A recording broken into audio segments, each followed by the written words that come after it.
just kind of walking around and smiling at you and like really like, no. So this is going to be me here in these pages I wrote. I'm going through some pretty insane times right now because we are releasing Honey Boy, which you're about to watch tonight. And 2 days ago we launched Free the Work, which is our platform for underrepresented creators. So I'm going to kind of take you through this whole timeline of, I guess, what led me to here. And I'll try to do it as fluently as I can with these pages, so please be patient with me. So thank you, Film Independent, MOCA, KCRW for having me, and thank you to everyone here for supporting the films in the New Wave Showcase, films that are all fearless examples of independent storytelling made by directors who found their voice against all odds. As you can imagine, I feel very honored to give this evening's keynote speech. Many filmmakers, some of them were mentioned here before, have given it before me, and it's pretty surreal to be standing in a spot that once recognized their work. Many filmmakers, and a lot of us who get through the gates and become filmmakers suffer from what we call an imposter syndrome. Maybe you've heard of it before. Am I really a filmmaker? I mean, I ask myself that all the time. Am I as good as they say I am? It's really hard standing there and hearing all of those things, and hear those things about yourself can be very challenging. When are they going to find out that I don't belong here? That I actually belong with all the other people who are not invited to these rooms that I get invited to, which is true. For those of you who may not be familiar with who the fuck I am an Israeli immigrant of Polish descent who came to LA over a decade ago. I'm a dancer who can't dance for shit, a music video director who hasn't directed a music video in 8 years, and a commercial director that works with brands to stop making commercials which only perpetuate a single white male gaze. I'm also a filmmaker who could never afford film school, so I definitely lack a lot of knowledge about the art of filmmaking. And I'm a documentarian who believes our dreams are an actual part of our reality and our truth. I was born in Tel Aviv, and my childhood, for better or worse, was in the shadow of my father's alcoholism. My father, who I should add I love very, very much, and is a big inspiration to everything I do, as you're about to see. I was his confidant from a very young age, and I remember sitting with him in the small hours of the night. He was always awake all night, drinking or smoking. And at the ripe age of 4, while he contemplates his suicide, I was always happy to be there and hold his hand, and we looked at the stars together and hoped he will get better. After a few years, it got darker and darker. My mother left to live with her own mother, and I ended up being raised by my mom, who worked 7 days a week to support us, and my very, very sweet grandmother, who's not with us anymore. My father and my mom kept going back and forth together for the rest of my life, and I really mean for the rest of my life. I mean, like the last time was probably 10 years ago or 5 years ago when they are in their 70s. My father is still an alcoholic, and every time that things got bad, my mom would ask my dad to leave the house. And if you know those kind of relationships, the sober person often stops talking to the alcoholic in hopes that this time it will stick and that they wouldn't get back into their relationship. So, you know, my dad would leave the house, and he never had a place of his own or never had a place to go. He would mostly be staying with friends or crashing somewhere or staying at a friend's mom and things like that. And he would come to visit my brother and me, and we would go to see a movie. That was my kind of love affair with movies. That's where I got to see my dad and hang out and talk about the things he loved and understand what he thinks about the world and who's a shitty actor and who's, you know, and who's real. It was very important to him. So I'm pretty sure that that's how my love for film got so entangled with my need for love and for other people to get better. Years later, when I moved to LA to be with a man I loved very much and married, who was a filmmaker himself, I never thought that being a woman or being an immigrant would limit my future as a director. And I have to say that 12 years ago, 13 years ago when I moved here, that wasn't part of the conversation. And if it was, I wasn't part of it. So I felt internally that I could do anything, and I felt I was a being who can see things. See images and visions, see people, what they feel, what they dream about, what makes them singular, what they need, and what they're not telling the world. I could see pain and happiness living together and often fighting over the person they inhabit. And before I came to LA, no matter what I did, it seemed that my childhood's pain and trauma, my addictions, my attraction to people who can't see me or value me for who I am, kind of always took the driver's seat, you know, in everything I was trying to do. It was, I had to deal with self-harm, eating disorders, sexual assault, spiritual confusing, and while doing all of that, I was always looking for my voice. I really felt that once I found my voice, all the rest wouldn't matter as much. And it was true. There are many ways to learn about filmmaking, and we're all living in a town that makes it really possible. There's talks and forums and workshops and keynotes, and the thing that there isn't is that no one can teach you how to find your voice. That's on you. So when I got to LA, I started directing music videos. I thought that that was like a pretty good way to get into it and you know, figure out who I am through watching my own work. And I would say to any filmmaker that one of the most important things to find before any form of education or mentorship are collaborators that believe in you. If you live in LA, then you know that it is actually easier to meet your favorite A-list filmmaker at some Q&A than to find your ride-or-die fellow filmmaker who will go to the end of the world to bring your vision to life. And never take for granted people who work to capture something only you can see. That's I think, one of the biggest things I can tell to filmmakers today. Find those people. Those people are the ones that are going to help you turn into a filmmaker, and sometimes you will have to be that person for yourself.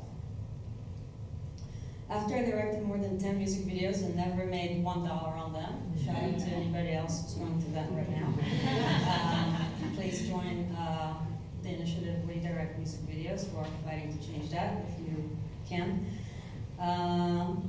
I still couldn't get bigger budgets, and I realized that in order to sustain myself, I will have to start making commercials like all of my peers. I wasn't aware that they were men, I have to say. Like, I was really kind of never felt very much like a woman. I think I was much more on the spectrum always. And yeah, it just wasn't kind of registering with me, and I never thought that the reason I'm not getting work was because I was a woman. I think a lot of women have that moment when they kind of see the truth and realize they're not crazy, and that there is really a systemic problem. I had no chance of staying in LA if I didn't find a way to make money. So I went to my production company at the time, and I asked them, how come I'm never getting any work? I was just like really direct about it, and I remember how much courage it took to ask that question. Because I was so thankful that I even had a production company that was like, you know, making music videos with me. So I just like kind of went and asked, and I remember it was a woman actually that was running it, and she told me that ad agencies are just not interested in me, that my reel was not competitive enough because I don't have any commercials on it, which was kind of a mindfuck. mindfuck, because how will I ever get commercials on my reel if I can't even compete or pitch on them? And how come everyone else was already working and getting them? She didn't have an answer to that.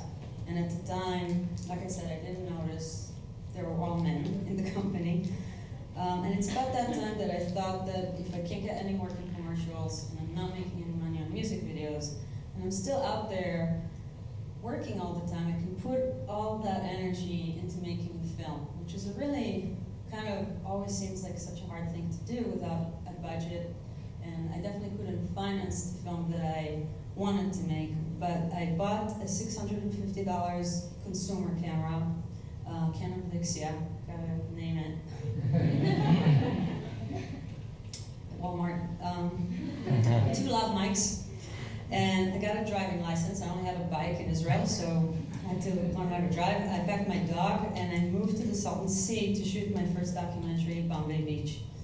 It had music by Beirut, which was the first band I made music videos for, and now they were kind of, Zach Condon was paying me back. That's how I felt at the time, giving me music for my first film.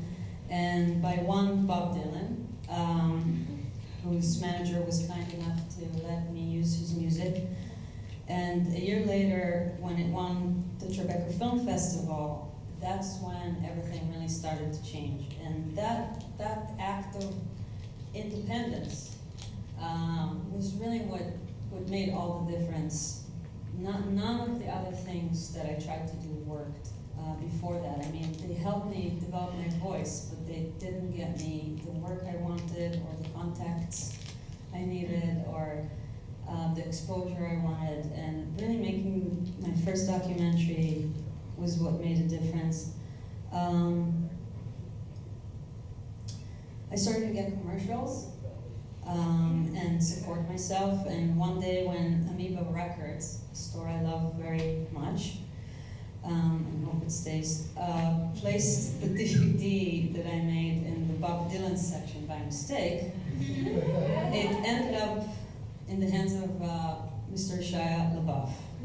I believe he saw it twice that same night, that's what the story tells, before emailing me to my website. And I didn't know much about Shia other than I really loved him in A Guide to Recognizing Your Saints, which you should check out if you've never seen it. And that he did a lot of Transformers movies. I haven't seen. But when we met, it was one of those moments that make you really believe in art and the way that it connects people. Both Shia and me are children of alcoholics, and in many ways, that first night we met was when we started working on the trust and the creative relationship that made Honey Boy possible. So, Bombay Beach, if you haven't seen it, had a story of a child of an alcoholic at the heart of it. And what it did as a movie subverted the expectations of documentaries in many ways. Not to claim that I'm the first one who did it, but it was a step in a direction that I think now hopefully builds up more and more freedom in general, all across genres, because genres are kind of the death and limitation of filmmakers, because they try to fit into genres. I feel like it's really not a good sport.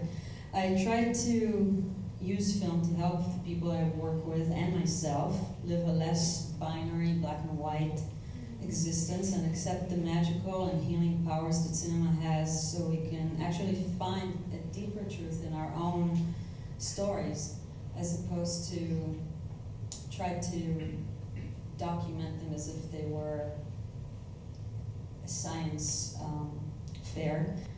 And I started to direct bigger campaigns. I directed one for Facebook, for Airbnb, for Stella Artois, and it finally, this is after years, became clear to me that the reason I could never get work was not my reel or my music videos. On every job that I worked on, really on every job, they get triple bid. So on every commercial, and by the way, I just gotta stop and say that every person in the world, not everywhere in the world, but in the Western world, I should say, is exposed to between 3,000 and 10,000 marketing messages a day. and over 94% of them are directed by white male directors. So it is sort of a brainwash that we're all part of, in terms of how we see each other. And it doesn't only reflect on women. I think like there's a lot of focus on how women are affected by it, but little boys and men and everything in between, all of us is affected by that. And on every job that I was bidding, there was always, I was always the only woman. And so in 2016, I sat at my kitchen table and I took on the ed industry hiring practices. Not an easy task. And it was an independent initiative and a small website that I called Free the Bid. The idea was that basically, once I discovered how deeply systemic the lack of opportunity was that kept the doors closed for all the incredibly talented women like me that were left out, that we had to find a way to break that cycle. And the idea was a very, very simple intervention. Brands and their ad agencies took a pledge to include at least one woman director among every triple bid. So on every commercial, one woman had to basically participate and get a chance at pitching on those commercials. And it's important to say that a lot of people that work in the independent film industry and in general sustain themselves by making commercials, because a lot of these films don't make any money. Like, you sometimes work on them for a year or two and then promote them for 6 months, and it's a really hard job to even stay kind of alive in this, in the business of filmmaking. So I knew that if women could make it into the room, creativity would win out. And the results we achieved so far prove the world that when given the chance, a wider pool of talent is capable of winning jobs and producing some of the best work out there. And even then, though, in those early days where the mission was very clear to me, I kept asking myself, why just women? Because what about all the people of color? They weren't getting into the rooms either. Men of color, women of color, of course, and men of color, people who are trans-identifying, non-binary individuals, creatives with disability, all of those people were being left out. It was about them that Shia got arrested. And court ordered to go to rehab. It was really, it's very hard to have someone in your life that is what they call in the rooms a double winner. Somebody who was a child of an alcoholic, but also an active alcoholic himself. It makes the relationships very complicated, full of empathy and I think understanding, but also they can trigger a lot of emotion and a lot of things that you are still trying to deal with. And as part of his therapy there, he was also diagnosed with severe PTSD, which is something I didn't know he had, and was ordered to start writing his memoirs by his therapist who worked there with him. And it came out in the form of a script, which together we turned into the movie you're about to see. While I started directing Honey Boy, I noticed a new mantra being repeated in film and TV circles, which I was now more invited into. All good women and people of color are already working. I was trying to kind of, make sure that my crew is diversified, that I have a woman cinematographer, and that was something that I was hearing a lot. It was like, it seemed like there was a shift from 2016, the women's marches happened, Time's Up has cleaned some of the, and, but, it was still this like notion that the good women, the good people of color that deserve to work are already busy, so we can't find more, which is, of course, another symptom of the insane mythology that there are only several of us. So I insisted on hiring a woman cinematographer. I was very lucky to work on this film with Natasha Breyer, as well as our incredible editors, Monica Salazar and Dominique Leperrier. And while making the film, I got a lot of advice beforehand on what not to do, and broke all the rules people advised me on. I wasn't afraid to cry by the monitor, and I cried a lot by the monitor.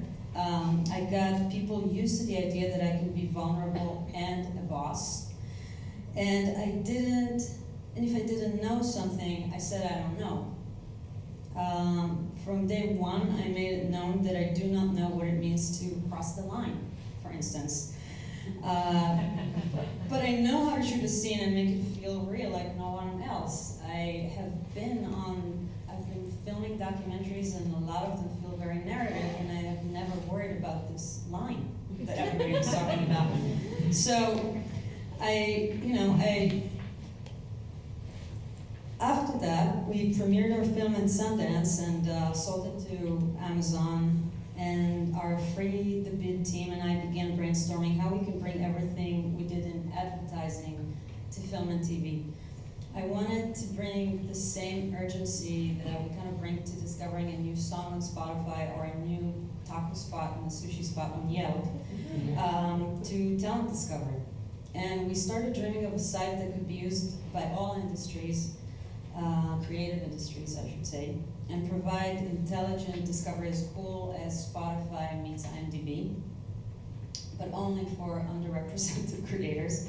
We imagined a platform where our community could come to support one another and mentor each other, and we envisioned a one-stop shop for cultivating skill sets by getting access to the kind of info that you can only get from other professional filmmakers. So, last but not least, we wished for the chance to bring the change for more creators, and not just directors.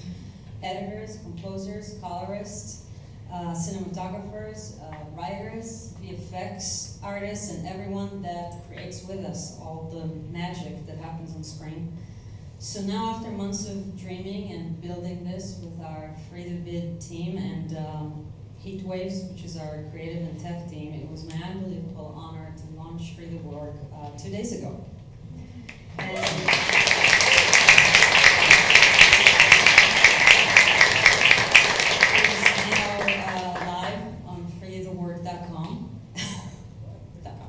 And it was created to revolutionize the way that underrepresented talent is discovered by people who hire them, but also by each other, so we can create a strong community. Perhaps most importantly, Free the Work features women, but not only women. It features also people of color and trans-identifying creators and people who live with disability.